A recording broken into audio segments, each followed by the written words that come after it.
হঠাৎ করে কে যেন আওয়াজ দিল ঘরের দরওয়াজায়, আল্লাহ কারীম আমি ভিক্ষুক, আমার কিছু ভিক্ষা দাও। স্বামী বেচারা ডাক দিয়া কয়, এখন মেজাজটা কেমন লাগে? ও স্ত্রী কি করা যায়? কয় কিছু ভিক্ষা দিয়া দাও। কয় দিব না। কেন দিবা না? আমার আব্বাকে দেখছি কোনদিন সাইল রে ফিরাইয়া দেয় নাই। আল্লাহর আইন হলো, ও বান্দা, ওয়া আম্মাস সাইলা ফালা তানহার, সুয়ালকারী ভিক্ষুকের কখনো ধমক দিবি না, খবরদার। পারো না ক্ষমা চাইয়া বিদায় দাও, ধমক দিবা না, কারণ মাজলুমের চোখের পানির বরদোয়া জাগায় কবুল হয়ে যায়। নাফরমান বান্দা স্ত্রীর কথা কানে না দিয়া স্ত্রীকে বলে, তোমার এত দরদ কেন? তুমি দিয়া দাও। আমি দিব না। স্ত্রী বলে, না, খালি হাতে ফিরাইয়া দিও না, তুমি তো তারে কোটি টাকা দিবা না, সামান্য দিবা, দিয়া দাও। স্ত্রীর কথা স্বামী না শুনিয়া মেজাজটা কেমন যেন গরম হয়ে গেল। গরম মেজাজ নিয়া দরজার কিনারায় দাঁড়াইয়া ভিক্ষুকের ইচ্ছা রকম গালাগালি করলো, রে বেহায়া বেয়াদব, যে কোনো সময় এসে দরজায় দাঁড়াও, লজ্জা করে না? বের হয়ে যায় এখান থেকে, না হয় ঘাড় ধাক্কা দিয়া বের করে দিব। এইভাবে ধমকাইয়া যখন বিদায় দিল, ভিক্ষুকটা চলতেছে বাড়ির দিকে, আর চোখের পানি বেয়ে বেয়ে পড়ে গাল ভিজে যাচ্ছে। আর আসমানে তাকাইয়া ডাক দিয়ে বলে, মালিক আমি গরিব মানুষ, তুমি আমারে বানাইছো, আমারে ভিক্ষা দিতে পারবে না? বললেই তো হয়ে যাইতো, আমারে কেন গালাগালি করলো? তোমার কাছে বিচার চাই, এই জমিনে আমগো গরিবের বিচার কেউ করবে না, তুমি আসমান থেকে বিচার করো। আল্লাহ কয়, অন্যায় করলে ছাড় দিব, কিন্তু সীমা লঙ্ঘন করলে আর ছাড় নাই। জমিনের মধ্যে আমি জায়গায় বিচার শুরু করব। ভিক্ষুকের চোখের পানি আরশে আজিমের মধ্যে গিয়া ধাক্কা লাগায় দিল। এই ধাক্কায় আল্লাহর আযাব নেমে আসলো এই বেঈমানের উপরে। এত সুন্দর স্ত্রীর পরামর্শ না মানিয়া এই বান্দা স্ত্রীর সাথেও খারাপ ব্যবহার। স্ত্রী কয়, তুমি ভিক্ষুকটারে এমনি ফিরায় দাও, গালাগালি করলা কেন? এবার স্ত্রীকে অকথ্য ভাষায় গালি দিয়ে কয়, তাড়াতাড়ি গাট্টি ডাল, তোর বাবার বাবি তুই চলে যা, এই জমিনে মাইয়ার অভাব নাই, তোর মতো বউ আমার দরকার নাই, তোরে আমি তালাকের সিগন্যাল দিয়ে দিলাম, বাড়ি চলে যা। আল্লাহর বান্দিকে যখন তালাকের সিগন্যাল দিয়ে দিল, আল্লাহর বান্দি চোখের পানি ছেড়ে কান্না করে আর বলে, হে মালিক, এই কি আমার জীবনের পাওনা? আমিও আজ মাজলুম হয়ে গেলাম, স্বামীর সাথে তো বেয়াদবি করি নাই, তুমি কুদরতের ফয়সালা দাও, কোথায় যাবো রে মালিক? না করি, এরপরে শেষ সময় বিদায় নামতেই হবে, থাকতেই দিবে না। আল্লাহর বান্দি বিদায় নিয়ে বাবার বাড়ি চলে গেল, কান্না কণ্ঠ নিয়ে, আব্বা জান আমার কপাল বুঝি খারাপ হয়ে গেল। আল্লাহ কয়, তোর উপর পরীক্ষা, ধৈর্য ধারণ কর। আল্লাহর বান্দা মেয়েটাকে ডাক দিয়ে কয়, ধৈর্য ধারণ করো।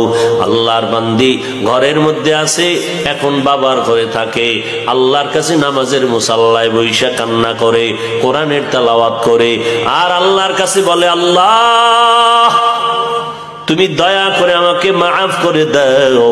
আর একজন জীবনে যদি স্বামী থাকে, তুমি নেককার স্বামীর ব্যবস্থা করে দিও আল্লাহ। 1 বছর পরে অন্যত্র বিয়া হয়ে গেল।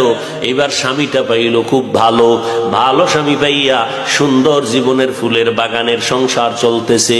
একদিনের ঘটনা ঘটতে লাগলো, ঠিক ওই ভিক্ষুকের ওই জালেমের বাড়ি বসে যেমন কথা বলতেছিল, দুপুর বেলা স্বামী আর স্ত্রী খানা খাইয়া মধুর আলাপে ব্যস্ত ছিল, হঠাৎ আগের মতোই দেখে বাড়ির দরজায় একজন ভিক্ষুক আইসা ডাক দিয়ে কয়, আল্লাহ কারীম আমারে ভিক্ষা দাও, আমারে ভিক্ষা দাও। আমার স্ত্রী ডাক দিয়া কয়, কথাটা শুই না। আমি আমার স্বামীকে বলতে বলতে যাব, এর মধ্যে দেখি স্বামী কয়, বিবি কথা বন্ধ করে দাও, আমার ঘরে ভিক্ষুক আসে নাই, আল্লাহ পাকের একজন মেহমান এসে দাঁড়ায় গেছে, একটু সময় দেও, আমি মেহমানদের মেহমানদারি করাই। দরজাটা খুলিয়া ডাক দিয়া কয়, চাচা বুড়া মানুষ আসেন, এই দুপুর বেলার টাইম গড়াইয়া গেল, খানা খেয়েছেন? বলে না, বসেন, ঘরের মধ্যে বসাইয়া, সামনের দরজা দিয়ে খুলিয়া বসাইয়া। এবার স্ত্রীকে কয়, বিবি খানা দানা যা আছে দাও। খানা খায় না নাকি? আজকেও খায় নাই। বলে 3 দিন পর্যন্ত এই ভিক্ষুকটা না খাইয়া কাঁদতেছে, এবার যা পারো দাও। ঘরের থেকে খানা দিলাম, খানা দিয়ে ভিক্ষুকটার সামনে বসে বসে খাইতেছে। আল্লাহর বান্দি হঠাৎ করিয়া অজান্তে পর্দার আড়াল থেকে একটা নজর ভিক্ষুকের দিকে পড়ে গেল। স্ত্রী একটা নজর তাকাইয়া দেখিয়া ঘরের ভিতরে গিয়া এবার চোখের সামনে কাপড় দিয়া কান্না করে, মালিক তোমার কুদরত দেখিয়া ভয় পেয়ে গেলাম। স্বামী বেচারা ডাক দিয়া কয়, বিবি আমার, তোমার খেদমতে ত্রুটি কয় না, আমার কোনো কথায় তুমি কষ্ট পেয়েছো না তো কেন কান্না করো? বলে ভিক্ষুকের দেখা মাওলার কুদরতের ভাব আইসা গেছে, কান্না করি।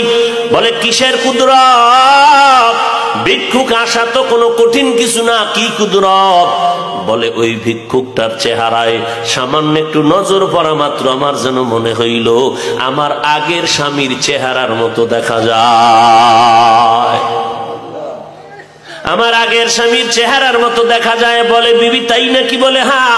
এবার স্বামী বেচারা ভালো করে তাকাইলো, তাকাইয়া ঘরের মধ্যে গিয়া কয়, হ্যাঁ মাওলা পাকের কুদরত।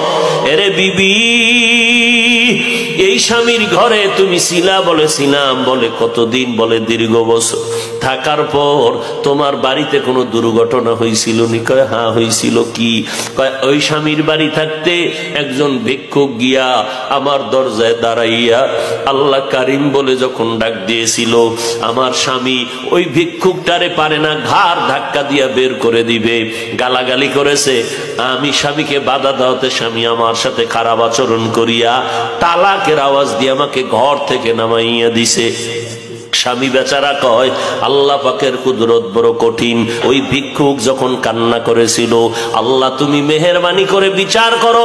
এ স্বামী, ও বিবি, তুমি জানো না ওই দিন তোমার ওই জালেম স্বামীর ঘরে যেই ভিক্ষুক দরজায় দাঁড়াইয়া চোখের পানি ছেড়ে ভিক্ষা চেয়েছিল, আর ওই জালেম ঘাড় ধাক্কা দেওয়ার মতো গালাগালি করে বিদায় দিয়েছিল, ওই দিনের ভিক্ষুক অন্য কোন পুরুষ নয়, ওই দিনের ভিক্ষুক ছিলাম আজকের তোমার আমি স্বামী।